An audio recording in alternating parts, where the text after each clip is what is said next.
morning to you, Ron. And the government's responding by President Trump tweeting yesterday that he was immune to the novel coronavirus and that he could not give it to others, which that claim immediately flagged by Twitter for misleading and potentially harmful misinformation.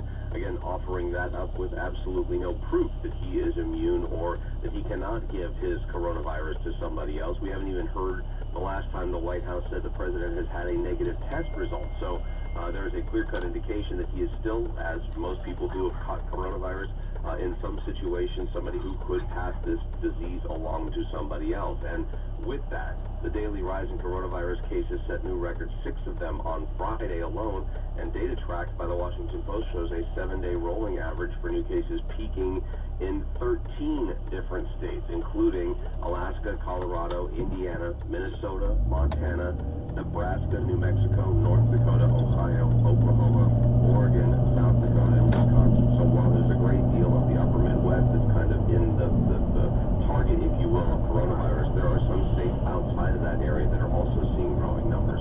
And Johns Hopkins University, they're basically saying here, Johns Hopkins University, we have over 50,000 new cases of COVID-19 in the U.S. as of yesterday. So that makes our average right now 48,000 new confirmed cases every day. Those are the highest numbers we've seen since mid-August when we had the Sun Belt breakout of COVID-19. And according to what we're seeing, more than 34,500 Americans are currently hospitalized with COVID-19. Now that's up from less than 30,000 a week ago, so these numbers are dramatically growing.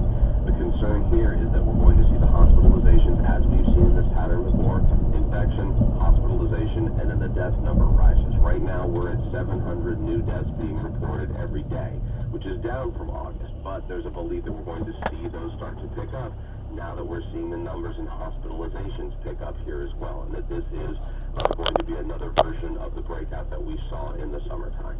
Okay, Michael Bauer with some staggering numbers right there. Michael, thank you very much. You guys stay safe, Ron. You too. And so the World Health Organization is adding to the coronavirus confusion at the beginning of the outbreak. WHO and other experts recommended lockdowns be used to curb the spread of the coronavirus. Now they've backflipped and condemned them. The outbreak has been marred by policies and how to handle it being flipped and changed often, but this is a rather surprising statement.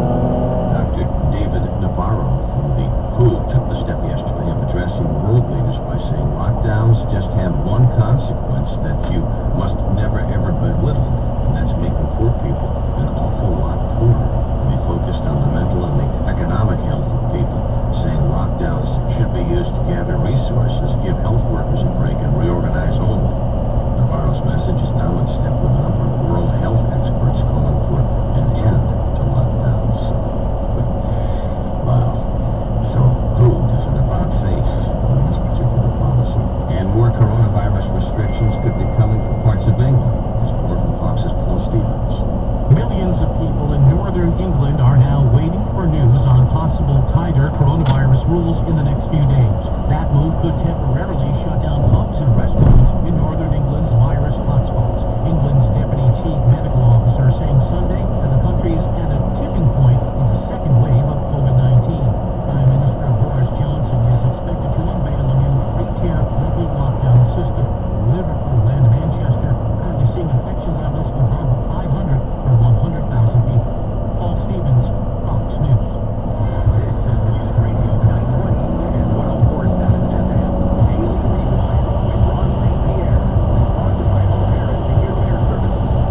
takes a few seconds of someone texting and driving for things to go terribly wrong.